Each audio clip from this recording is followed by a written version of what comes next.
Olá, sejam bem-vindos. Você está no programa A Ponte. Eu sou Cícero Filho e tenho comigo aqui na bancada o jornalista João Mozinho. O nosso convidado de hoje é o professor Alexandre Bastos.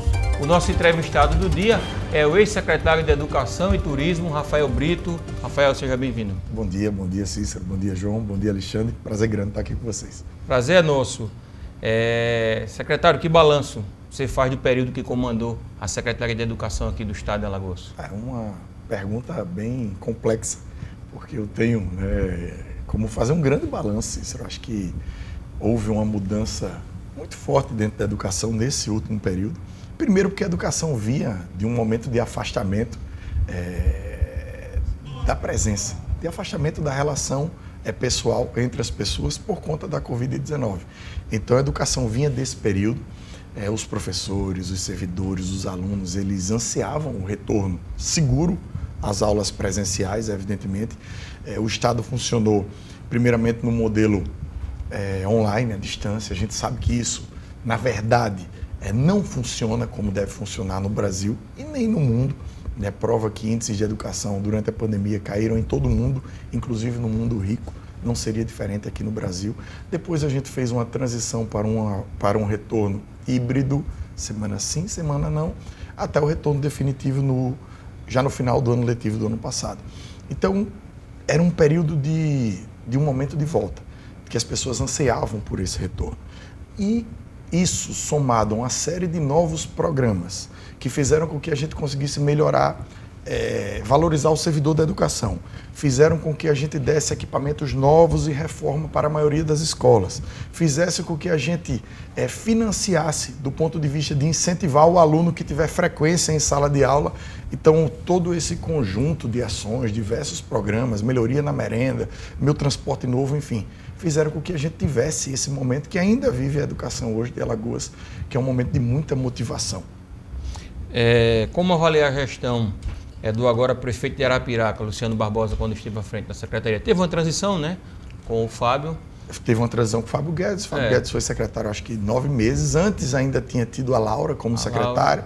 A Laura fazia parte da equipe. E a gestão do Luciano, como você avalia? A Luciano é um grande gestor, testado, aprovado na Prefeitura de Arapiraca por algumas vezes. Voltou agora com grande votação para a Prefeitura de Arapiraca. A educação, ela nesse último momento, ela teve uma injeção de recursos. Então você encontrou um cenário já favorável? Permita-me, Rafael. Sem dúvida, sem dúvida. A educação teve uma estruturação do ponto de vista do programa Escola 10, feito nesse período, que fez com que a gente aumentasse a interface com os municípios para melhorar o IDEB dos municípios e melhorasse o ambiente escolar dentro das escolas estaduais. João Mozinho. Secretário Rafael, qual foi o grande projeto da educação durante o seu período que você esteve na pasta? Qual a sua avaliação desse grande projeto também? Cartão Escola 10, João. Por quê? Tecnicamente falando, a evasão escolar acontece no Brasil, no ensino médio, porque o estudante a educação passa a rivalizar com o mercado de trabalho, com a necessidade que o aluno tem de produzir algo para si ou para a sua família. Então, um programa feito para o ensino médio, em que a gente consegue premiar o aluno pela presença em sala de aula, a gente está ao mesmo tempo premiando todos, do ponto de vista de não fazer distinções. Na época tinha até ideias mirabolantes de políticos que queriam premiar o aluno também por nota, ou só por nota. Se você premiasse o aluno por nota, você está prejudicando o aluno que não consegue nota, não porque não quer, por duas vezes. Porque tem aluno que tem que ir de manhã ir para a roça com o pai. Tinha que ir para a roça com o pai. Não é porque ele queria, não. É porque a situação social da família dele exigia que ele fosse para a roça e chegasse mais tarde na escola, por exemplo. Então você estaria penalizando esse aluno duas vezes. Então você premiar ele pela frequência, colocando ele dentro de sala de aula e fazendo com que ele tenha acesso ao conteúdo no momento certo e da forma correta, sem dúvida, é o carro-chefe da educação e, sem dúvida, é o que fará virar a página da educação. Combater a evasão escolar, então. Evasão escolar. O grande problema da educação no país, primeiro, o problema da educação são vários, mas sem dúvida que a evasão escolar é o ponto-chave para que a gente ataque num primeiro momento e depois destrinche para outras etapas. Alexandre Bastos, quero primeiro agradecer a participação do professor Alexandre Bastos. Está nos dando a honra de estar aqui com a gente. Eu que agradeço o convite, estamos à disposição para sempre que formos convocados, auxiliar ao diálogo, à construção de uma visão Bacana mais isso, clara. né, Ali, a gente poder dialogar. Sem papo dúvida, franco, é essencial, né? Principalmente o momento que a gente vive, né, no país, ele exige que a gente traga personagens, sujeitos, pessoas que queiram trazer uma narrativa que esclareça, aponte, traga luz ao debate, e não apenas sombras, né? Quero chamá-lo ao debate. Bom, o secretário tem um currículo na área de administração e marketing e ficou pouco menos de um ano à 11 frente meses. da pasta da educação. No cômputo geral, quando a gente vai pesquisar, ele é atribuído duas grandes marcas: a vinda de um resort e o voo internacional. São marcas que, a princípio, são dadas à sua ação enquanto secretário em outras pastas. No caso do turismo, né? No caso do turismo. Na educação, nesse pouco tempo que você está, qual é a marca positiva e qual a marca que você considera que faltou realizar? Faltou tempo? O que você deixa de positivo e o que você gostaria de ter realizado? Olha, professor, além do cartão Escola 10, que a gente já falou, tem dois pontos que eu queria ter a oportunidade de falar. Um é o programa Professor Mentor, que é professor mentor e aluno monitor. Cada turma hoje, em média 30 e poucos alunos, tem um professor responsável para tocar o projeto de vida daquele aluno. O professor é remunerado, o aluno monitor é remunerado. E ele toca diversidade, projeto de vida, recomposição de aprendizagem, enfim. É um ambiente que não existe dentro da educação no país. Ninguém tem um programa como esse, Cícero. A Alemanha fez isso no passado, Coreia, há muitos anos atrás. Como a gente está muito atrasado em relação a esse país, então a gente tem um programa hoje chamado Professor Mentor, que, repito, do ponto de vista gerencial, é um professor responsável pelo desenvolvimento de uma turma de, em média, 30 e poucos alunos. E ele é avaliado pelo desenvolvimento daqueles alunos dele no decorrer do ano. Ou ele está dentro do programa, ou ele está fora, baseado na avaliação dos seus alunos. Do ponto de vista, repito, da diversidade, da tolerância, da recomposição da aprendizagem e, principalmente, do projeto de vida e do protagonismo da juventude. Esse é um marco muito importante, está começando agora, mas daqui a um tempo, sem dúvida, a comunidade escolar e a sociedade vai entender a importância de um programa como esse. O outro é, sem dúvida, também a valorização do servidor, porque era uma demanda muito antiga, de mais de 20 anos, uma demanda do plano de cargos e carreiras que colocou o salário dos servidores da educação, no geral, hoje, entre os 5 melhores do país. Não dá para a gente exigir muito de um professor, de um servidor, se ele não for bem remunerado. Então ele hoje tem um salário que ele sabe que agora inverte a ótica, né? Ele tem um salário entre os 5 melhores do país. A nossa educação tem que ser uma das 5 melhores do país. Na minha opinião, gerencial, é esse ambiente que a gente precisa construir. E só um que eu me lembrei agora rapidinho, que também é muito importante. A gente tinha, nesse período inteiro da educação histórica, 62 escolas em tempo integral, até o início deste ano letivo. A gente deixou com 105. A gente comprou o desafio, este ano, de ampliar. A gente tentou dobrar o número de escolas em tempo integral, não conseguiu, era um passo muito grande para as nossas pernas, mas a gente conseguiu passar de 62 escolas históricas, a vida inteira em Alagoas.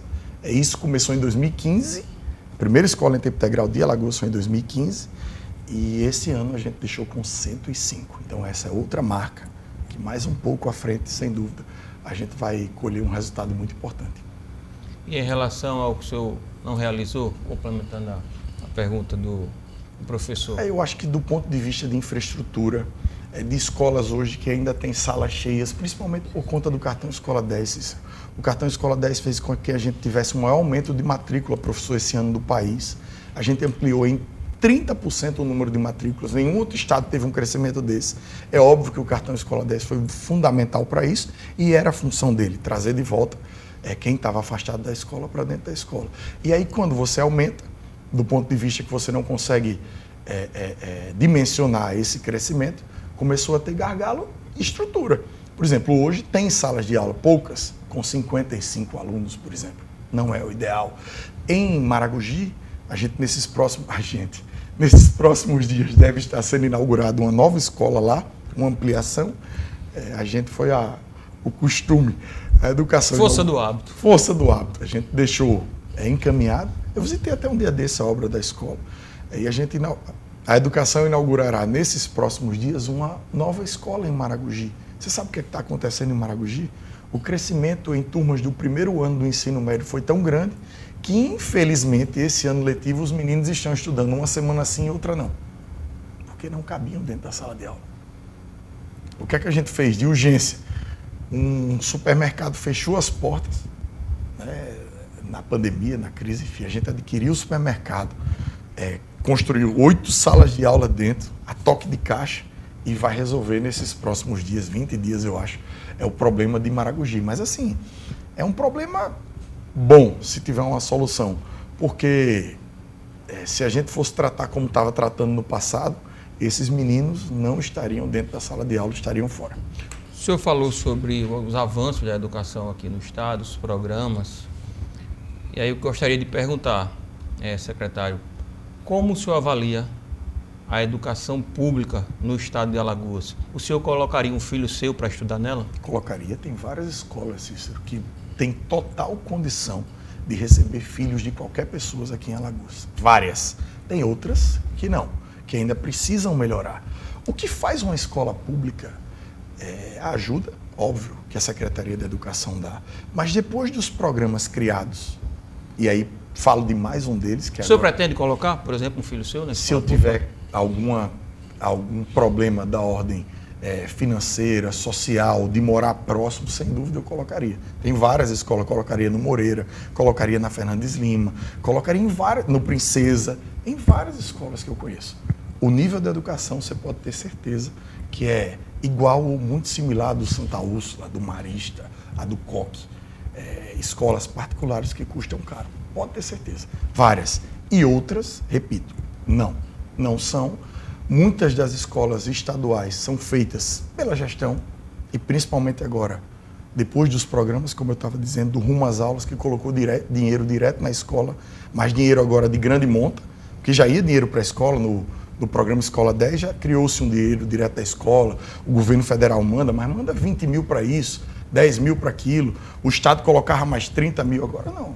Tem escolas que receberam. Eu falo isso, viu, secretário? Permita-me, professor Ale, o senhor conhece bem, né, da educação, claro, professor que tem muito conhecimento da área, porque eu falei até aqui com o ex-secretário Alexandre Aires sobre essa questão das instituições públicas, que a galera que tem grana, eu até me referi falando da granfinagem, né, a galera que tem dinheiro, por exemplo, eles gostam da instituição pública quando eles percebem que ali é legal. Por exemplo, a Universidade Federal, né? O cara, por mais grana que ele tenha, ele quer que o filho dele faça medicina na UFAL, por exemplo, né? Mas quando ele percebe que não é tão legal, ele já não quer o filho ali. Então, eu acho que é importante essa declaração do senhor e que a gente realmente tenha isso, né? Porque se a escola pública for boa, a gente vai começar a perceber esse termômetro quando você percebe pessoas que têm condição, que têm uma certa estrutura, colocando seus filhos lá para estudar, para usar os serviços públicos de saúde, né? Mas já tem várias escolas que várias pessoas que têm condição de estudar em escolas particulares estudam. E principalmente esse é um fenômeno que a gente acompanha no interior do estado. Palmeira dos Índios, Arapiraca. Porque não é só o aspecto financeiro, entendeu? Não, eu falo assim, é o contexto, é o convívio social, isso, que bom é o convívio, né? exatamente. Que essas pessoas conviver em conjunto, né? Ô Cícero, e em relação às características e as potencialidades da educação pública em relação a alcançar as principais faculdades, por exemplo, né? Medicina, odonto, direito, que são marcas que são bastante emblemáticas. A juventude busca essas faculdades ainda como prioridade. O que falta para o ensino médio público do estado de Alagoas também alcançar com a mesma competitividade, com a mesma qualidade, com o mesmo mérito, essas vagas? Se há uma melhora, se há equidade, né? Que tem sido reservadas, né, normalmente para os alunos de escolas particulares, não é verdade? É verdade. Material para os alunos, eles não tinham acesso ao mesmo material, digamos assim, da escola particular. muitas vezes e por muitos anos, o aluno da escola pública em Alagoas, o material era um material cedido por outro estado e impresso rapidamente numa gráfica, feito como é que chama? Aquela caderninho com espiral, Sim, espiral. encadernado, bloquinho encadernado. Hoje a gente tem material do nível dessas escolas que eu citei, por exemplo, material de editoras grandes adquirido pelo Estado, material complementar para o Enem, por exemplo. Então, assim, na minha opinião, de uma forma bem rasa, porque eu tenho pouco tempo para responder, inclusive, faltava motivação, óbvio. Se a base é grande, não adianta ter uma pequena ponta do iceberg motivada o suficiente. O que está embaixo não tinha talvez a motivação e também não tinha motivação não por uma opção própria, porque não tinha as ferramentas para se motivar. Eu acho que essa motivação que a educação está vivendo, e aí quando eu falo educação é aluno, servidor, professor, isso vai fazer com que a gente consiga, professor, num horizonte curto e médio, observar já uma mudança. Porque quando é que a gente vai observar uma mudança na educação? É nos próximos ciclos, né? A educação é um ciclo. Se você for numa escola hoje ou fizer uma entrevista com professores da rede estadual, na sua ampla maioria, eles vão dizer o que eu estou te dizendo aqui agora. Que há uma mudança, que os alunos estão mais motivados, que os professores estão motivados. Mas efetivamente precisa-se de tempo, claro, para que essa mudança quando isso colhe? Quando a gente vai colher isso aí? Vamos indo. Secretário, o governo federal tem realizado uma propaganda institucional falando do novo ensino médio. Isso existe na prática ou é uma atuação apenas eleitoreira? Não, existe. O novo ensino médio está implementado em Alagoas, em todas as turmas do primeiro ano do ensino médio. Todos os estados fizeram essa implementação. Esse era o ano derradeiro da lei, que foi feita há alguns anos atrás, não foi pelo governo do presidente Jair Bolsonaro, que... desculpe a ausência de quem possa defendê-lo nesse momento, mas só fez andar para trás em toda a educação, em todos os níveis no país. Então, assim, não é uma propaganda que ele pode se apropriar. Essa é uma lei antiga e o ano que a lei determinava que fosse implementado fosse esse ano. A execução estadual de Alagoas. A execução estadual de todos os estados. O governo Bolsonaro nada teve a ver com isso. Nada teve a ver com isso. É uma lei antiga, eu acho que inclusive é do Michel Temer ou ainda é da Dilma, não lembro de quando é agora a lei. E aí teve um prazo para que os estados se adequassem para essa mudança. É uma mudança importante, porque trata de forma diferente as matérias, o conteúdo de sala de aula.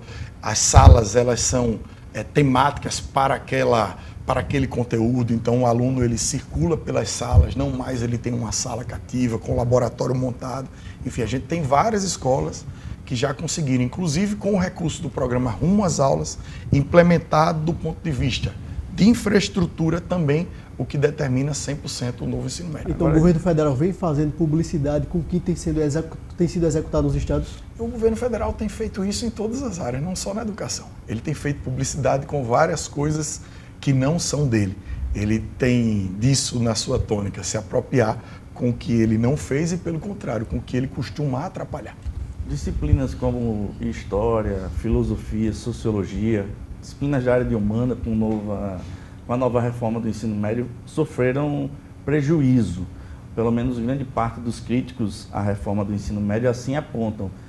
Qual é a sensação que você tem? Que houve perdas ou é apenas uma visão extremamente crítica dessa reforma? Toda mudança, ela tem problemas ou para um lado ou para o outro. O cobertor ele é um pouco curto e termina descobrindo uma parte do corpo.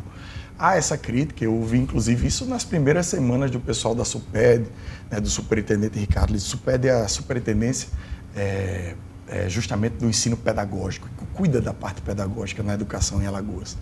Cada estado teve a liberdade de adaptar o que estava na lei para o projeto do novo ensino médio dentro das suas escolas.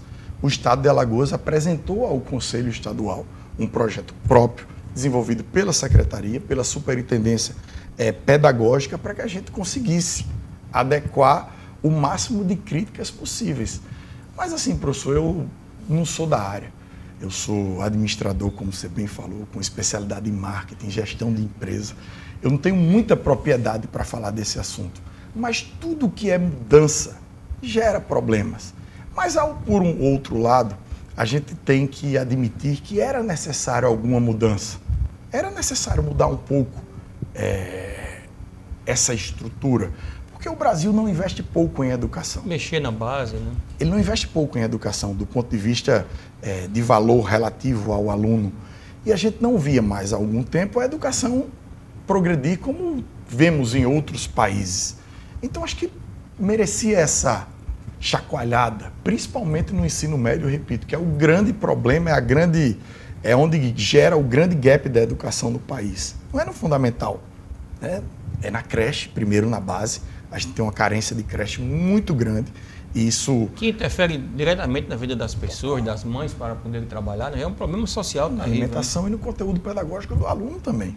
Principalmente na alimentação. Naquela idade, se ele não tiver acesso à alimentação correta, aquilo ali vai chamar a responsabilidade no futuro.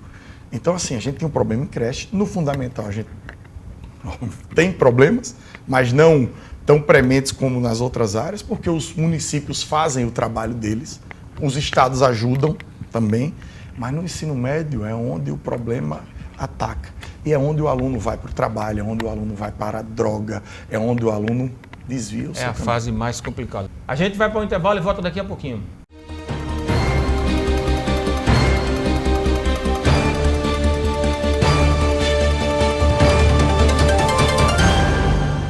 Somos mais de 3 milhões de alagoanos pensando e construindo opiniões com base nas informações que não param de chegar. Hoje, são bilhões de mensagens e notícias que nem sempre trazem a verdade. A Folha de Alagoas traz jornalismo de verdade, tem compromisso com a apuração dos fatos e lançou novas ferramentas. Além do portal folhadealagoas.com.br e do semanário impresso, agora você também conta com a versão digital do jornal e tem tudo disponível através de um app. Baixe o app Folha de Alagoas na Play Store e tenha segurança dos fatos. Em tempos de fake, valorize a verdade. Assine Folha de Alagoas.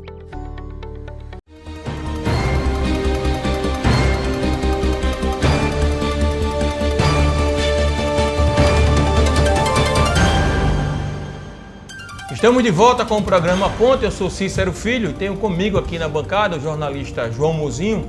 O nosso entrevistado de hoje é o professor Alexandre Bastos e o nosso entrevistado do dia é o ex-secretário de Educação e Turismo aqui do estado de Alagoas, Rafael Brito. Secretário, mais uma vez, obrigado. Eu que agradeço, Cícero, eu que agradeço. Iniciando esse segundo bloco, vamos para as pautas políticas, secretário. Como foi o processo para ser indicado a concorrer como vice-governador na eleição indireta que ainda não aconteceu? Olha, Cícero, eu recebi o convite do meu partido, né, do MDB, do governador Renan Filho, do senador Renan. Aliás, recebi a indicação e depois recebi o convite do futuro governador Paulo Dantas. Fiquei muito feliz. Eu, sem dúvida nenhuma, acredito que o Paulo é o único, dentro do contexto eleitoral desse ano, que tem as condições de colocar as coisas que estão sendo feitas nesses últimos 7 anos e pouco no governo Renan Filho adiante. Essa é uma eleição atípica do ponto de vista em Alagoas. Atípica, eu estou dizendo o seguinte: eu que tenho rodado muito e conversado muito, não é a eleição que a palavra premente da eleição seja mudança. Ninguém está preocupado com a mudança. Poucas pessoas tratam disso. Olha, tem que mudar os calheiros, é aquele discurso abstrato do ponto de vista de não ter nada o concreto que dizer em relação à gestão do governador Renan Filho. Então, assim, não há um momento de mudança. A mudança de verdade que as pessoas queriam começou em 2015, que é a mudança da escola em tempo integral, é a mudança dos novos hospitais, é a mudança da segurança pública. Então, a única pessoa nesse contexto, com condições administrativas, políticas, com grupo, para que essa mudança continue, sem dúvida, é o deputado Paulo Dantas. Então, eu fiquei muito feliz, estou disposto a contribuir com essa experiência administrativa que eu tive, contribuir com o que eu conheço de dentro do grupo, das pessoas que formam um grupo. Então, eu estou disposto a trabalhar. Mas o seu nome, ele foi indicado para ser vice só nesse período do chamado governo tampão, ou também para, numa eventual eleição em outubro, ser o vice do possível candidato Paulo Dantas? Eu acho que essa discussão não está posta ainda. A gente está numa discussão de uma eleição, né, que está impedida pela justiça de continuar, impedida por subterfúgios da oposição, subterfúgios jurídicos da oposição para que aconteça.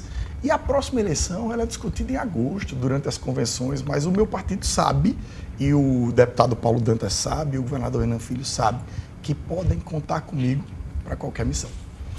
Falando sobre a eleição, secretário Rafael, do governador Tampão e do vice, como você tem visto essa questão dessa série de ações judiciais que tem prejudicado a eleição da Assembleia Legislativa? Como eu disse, são subterfúgios jurídicos que eles da oposição, né, leia-se Centrão, Rodrigo Cunha, usariam de qualquer forma. Arthur Lira, usariam de qualquer forma. Inclusive, quem entrou no STF foi o partido do Arthur Lira, o PP. Então, se não fosse o voto aberto, eles usariam com outra coisa. Agora, olha só, uma eleição indireta não acontece sempre no nosso país, muito menos em Alagoas. Aí o eleitor fala, população, eles não querem, por exemplo, Rodrigo Cunha, não quer que a população saiba em quem o deputado estadual votou para ser governador de Alagoas. Não, ele quer o voto fechado. Porque, na verdade, ele só quer o voto aberto quando convém a ele. A vida inteira ele foi para o Congresso, inclusive dizendo que defendia voto aberto. E por que agora, nesse momento, defendem voto fechado? É o que eu disse.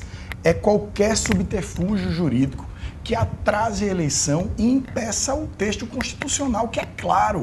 Na Constituição fala que a eleição indireta será realizada em 30 dias após a dupla vacância. Esses 30 dias já acabou. Arthur Lira e Rodrigo Cunha, eles pensam mais neles próprios do que no estado de Alagoas, agindo dessa forma? Sem dúvida nenhuma, sem dúvida nenhuma. Essa é a nova política do quanto pior para eles, melhor para mim. Então isso é um ato puro de pessoas tacanhas e egoístas do ponto de vista eleitoral aqui em Alagoas. Ale. Secretário, de fato, a situação que o Estado vive em não tendo eleição indireta para governo e vice é uma anomalia lamentável. Mas quando o eleitorado alagoano foi às urnas, ele não imaginava que o vice-governador e o governador do Estado renunciariam. Então, o primeiro fato que gera ausência de governança é a renúncia do prefeito de Arapiraca, Luciano Barbosa, em 2020, e agora do, então, ex-governador Renan Filho, que vai disputar o Senado, é legítimo que o faça, mas parte daí. Ninguém vai para a eleição esperando que no dia 31 de dezembro, do final do mandato, aquele que você depositou o seu voto não esteja mais representando o seu interesse. Isso também repercute negativamente. Sem dúvida, professor. Inclusive, isso é o caso do Rodrigo Cunha, que foi eleito para 8 anos de Senado. E agora quer ser candidato legitimamente e deixará 4 anos de Senado para quem? A sociedade sabe em quem votou para suplente de senador? Então isso acontece, mas está previsto na legislação. A Constituição Federal prevê a eleição indireta nesses casos, inclusive em caso de morte ou de afastamento por outros motivos, enfim, a Constituição prevê. O que é que a gente espera? Só que a lei seja cumprida, para que a eleição seja feita, o Estado volte a ter normalidade do ponto de vista administrativo. A gente vive uma situação anormal, não por culpa da Justiça Estadual, não por culpa do desembargador Cléver Loureiro, que está cumprindo uma decisão judicial, óbvio. Não é ele que tomou a decisão de ele estar no governo nesse exato momento, ele está cumprindo uma decisão judicial da primeira instância de Alagoas, que foi que o próprio Tribunal de Justiça refez, depois o STJ refez e o STF criou nesse momento essa condição de anormalidade por voto aberto ou eleição em separado. Estava muito claro, inclusive num acórdão do ano passado, do próprio STF, o acórdão, se não me engano, é de novembro, que os estados, os entes federativos que façam, as assembleias legislativas que façam as leis e promovam dentro desse prazo de 30 dias a eleição indireta. Então é isso que a gente precisa restabelecer, a ordem política normal para que o governo possa acontecer, porque senão, não por questão, repito, de pessoas que estão dentro do cargo nesse momento, o governo vira um caos mesmo, porque as pessoas estão começando a não entender o que é que está acontecendo. O governador Renan Filho saiu, o vice não tem, como é nessa situação, eleição indireta, e tem gente que mente, que usa a rede social para mentir, para dizer que isso foi criado, que a Assembleia... Não, isso é a lei. As pessoas têm que ser corretas e dizer, olha, isso está previsto na Constituição. No caso de dupla vacância, com menos de 2 anos para o final de mandato, é eleição indireta pelo Poder Legislativo, que é o poder que representa o povo. Vamos indo. Secretário, recentemente foi divulgada uma pesquisa eleitoral apontando Rodrigo Cunha na liderança, seguido por Rui Palmeira e na terceira colocação o Paulo Dantas. Como é que você avalia essas pesquisas no atual cenário? Olha, eu vi a pesquisa da Paraná Pesquisa, é um cenário basicamente de empate técnico, porque tem outras pesquisas que dão um pouco diferente a sequência. O Paulo é, sem dúvida, o candidato menos conhecido de todos. Como eu disse, já é senador da República. O outro foi prefeito da capital durante 2 mandatos, durante 8 anos. Então, assim, eu vejo uma perspectiva muito boa do ponto de vista eleitoral. Eu acho que a gente precisa retomar essa normalidade dentro do nosso Estado para que a gente volte a tratar e comece a pensar na eleição de outubro. Porque a gente está tratando aqui da eleição de agora, né, que já está atrasada. Inclusive, os 30 dias que a Constituição determina que seja feita a eleição, acabou no último dia 2. Então, a gente está com a eleição atrasada. Então, tudo isso fica para um segundo plano, a eleição de outubro fica para um segundo plano, enquanto não for resolvido a eleição que está pendente nesse exato momento. O debate, então, não é outubro, é a eleição do governador. Mas a eleição de agora, do ponto de vista da oposição e desses que estão tentando esses subterfúgios jurídicos em todas as instâncias e continuarão tentando, tá? Depois da decisão do STF, eles vão entrar com outra coisa, vão arrumar de todas as formas para tumultuar. Mas é o medo e a preocupação que eles têm nesse momento com a eleição de outubro.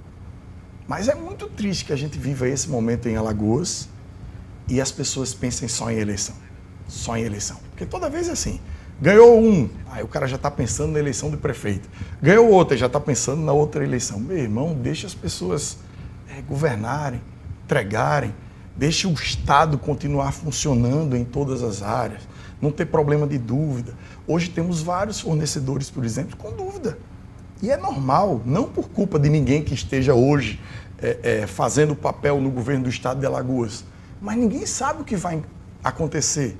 Digamos, põe a empresa que está vindo se instalar em Alagoas, esse é um ambiente saudável? Segurança econômica, jurídica? Nenhuma. Não há segurança jurídica e econômica nesse momento no Estado de Alagoas. Falando das pesquisas, da pesquisa especificamente, o que parece, eu também vi essa pesquisa, é que o ex-prefeito Rui Palmeira se consolida na luta ali para tentar ir ao segundo turno. Paulo Dantas, pelos números, foi o que mais cresceu, né? Chegou a 17%.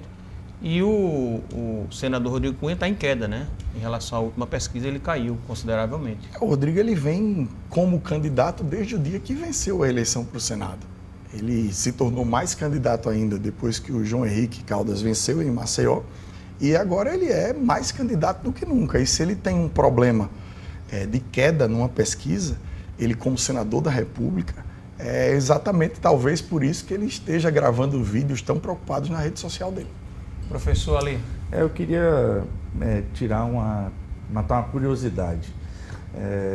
Muitos secretários, seja municipais ou estaduais, muitas vezes utilizam o que desenvolveram na pasta como um palanque para depois saírem candidato. Em que pese a legitimidade ou a possibilidade legal de socorrer, isso soa um tanto quanto estranho. No último dia 7 houve a primeira publicação do movimento Avança Mais.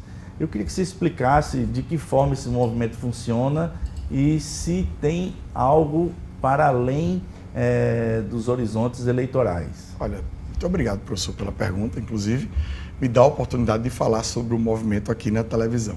O movimento foi criado justamente pela demanda dos alunos, gremistas principalmente, por esse protagonismo na juventude. Só em relação a grêmios, por exemplo, a gente tinha até o ano passado no estado 52 grêmios.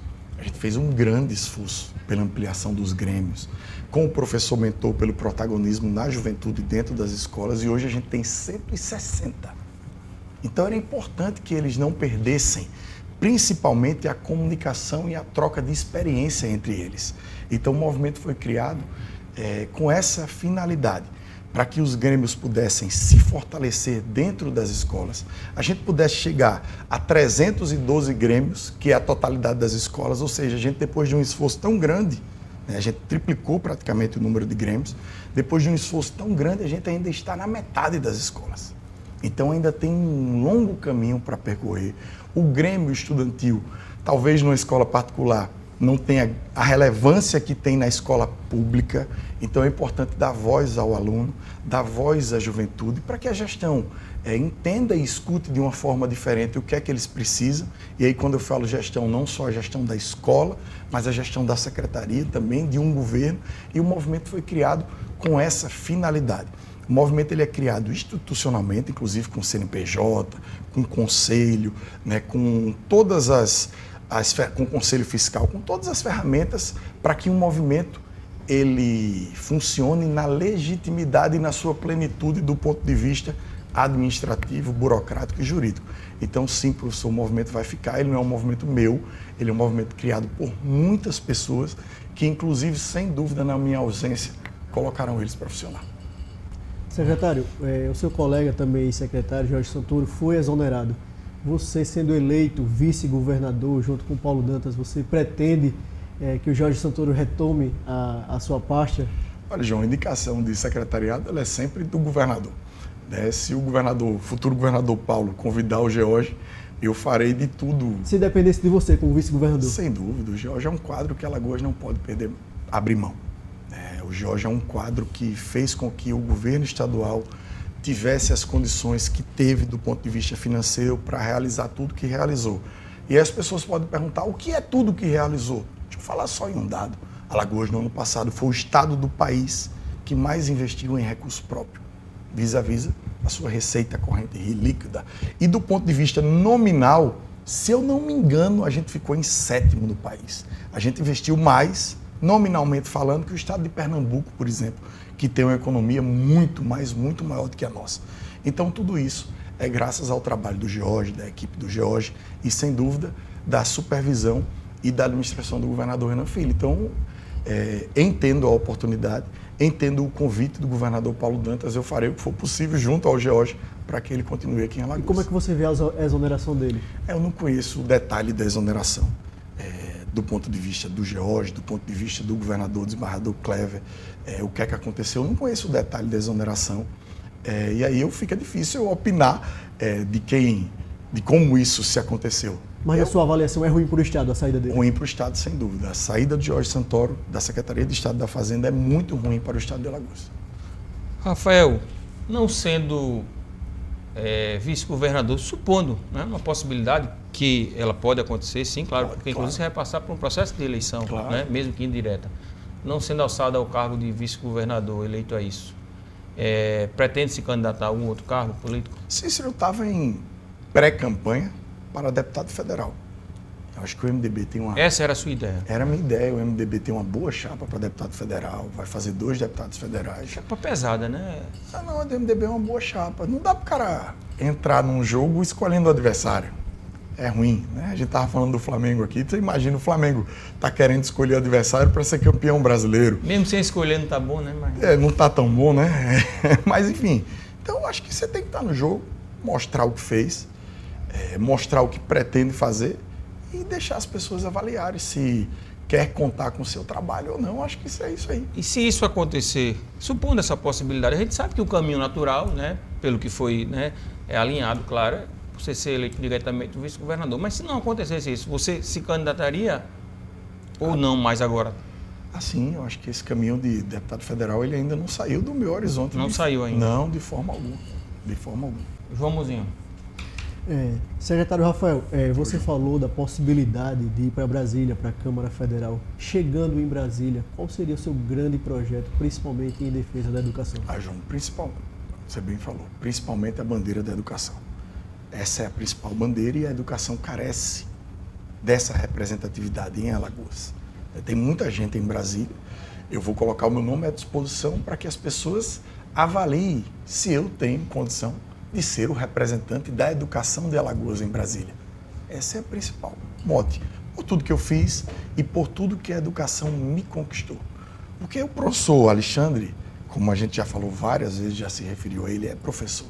A gente, não sei se o Cícero é professor, não sei se você é professor, João, e eu não sou.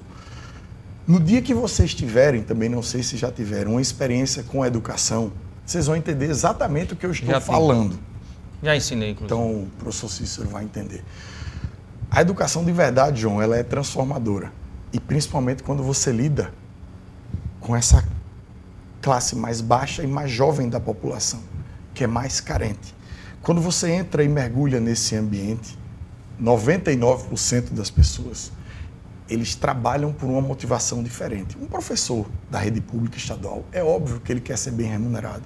Isso é claro e é justo, mas ele trabalha com uma motivação diferente. Ele vê que o trabalho dele, de verdade, muda ali alguma coisa, um flash na vida de um moleque daquele, que falta, às vezes, só uma palavra, só um pegar na mão de verdade. Eu não sei se o professor Alexandre é professor da rede estadual ou só da rede federal, mas deixa eu contar só um exemplo aqui. Eu fui numa escola há um tempo atrás, ainda como secretário, aqui em Maceió, no retorno da pandemia. E aí eu, conversando com a diretora, bem rapidamente, professora Michele da Escola Fernando de Lima, disse: Michele, como é que está aqui a volta, professora? E como é que são as histórias? Ela disse: olha, eu queria lhe apresentar um aluno e ele queria te conhecer. Isso foi muito antes do cartão Escola 10, inclusive. Isso foi em setembro do ano passado, cartão Escola 10 foi em dezembro do ano passado. E ele voltou para a aula presencial porque a gente conseguiu aqui, a comunidade escolar conseguiu 2 calças para ele. São histórias... Ou seja, ele se afastou na pandemia, ele cresceu, ou tristes, inclusive, perdeu o emprego, pai, enfim, e ele não tinha calça jeans para voltar a estudar. E a comunidade identificou, a gente fez uma buscativa grande, aí chegou Alex, o nome dele, ele foi até capa do jornal O Globo, jornal nacional O Globo. Alex, por que tu não voltou? Vamos voltar para a escola. Não tenho calça para voltar para a escola. Então essas histórias, elas se multiplicam. São bem marcantes. E aí, meu irmão, não tem como você não passar a ter um dia a dia voltado para esse tipo de coisa. É impossível, isso eu tenho certeza. E eu me pergunto, viu, professor Alessio, que convive com essa realidade, secretário João, quando a gente se perdeu na história, né? Porque eu sou um cara relativamente novo e estudei numa escola pública ainda com qualidade. Eu digo isso reiteradamente e digo com toda a sinceridade do mundo, né? Eu estudei numa escola pública chamada Margarês Lacerda, no Tabuleiro. Tenho muito orgulho porque fui responsável por parte da minha formação, né, da minha formação moral, da minha formação social. Devo muito àquela instituição. E nós tínhamos laboratório de ciências, nós tínhamos consultório odontológico dentro da escola, secretário. E hoje, né, a gente se pergunta como a gente, né, enfim, para a gente concluir, secretário, chegou a nossa hora, rapidamente, a gente sempre pergunta aqui para os entrevistados, quando não está trabalhando, né, como secretário, em outra atividade, quando estava como secretário, o que faz nas horas vagas? O que é que tem feito aí, secretário? Tem ficado muito com meus meninos, jogado videogame com eles. Gosta do videogame? Gosto, com eles me levam sempre para jogar um FIFA. Mas ganha ou só perde? Às vezes eu deixo eles ganharem, né? É importante. Tem que fazer uma média. É importante deixar eles ganharem às vezes, mas gosto de ficar com eles. Acho que futebol, gosta também pelo jeito? Gosto, mas hoje em dia eu estou só olhando eles um pouquinho, meu joelho não está deixando mais... Mas torcer? Torcer bem, a gente assiste. Torce por quais times? Flamengo, CRB. E aí a gente está nesse momento aí. Rapaz. As escolhas são boas, o momento que não é tão bom. Que gosto do secretário, rapaz, Flamengo e CRB, que excelente gosto. Parabéns. Sábado agora o meu mais novo foi conhecer o CT do CRB, todo feliz, fui lá com os amigos. O Galo da Praia. Foi lá, ficou muito legal. De muitas glórias. Secretário, quero aqui mais uma vez agradecer a sua participação. Eu que agradeço, Cícero. Muito obrigado. Obrigado, João. Obrigado, Alexandre. Eu que agradeço a oportunidade de estar falando com vocês aqui. Obrigado, professor Alexandre Bastos. Obrigado, Cícero. Obrigado, João. Obrigado, Rafael. Obrigado. Joãozinho, meu companheiro de bancada, muito obrigado. Obrigado, Cícero, secretário Rafael, professor Alexandre. Obrigado a você pela audiência e até o próximo sábado.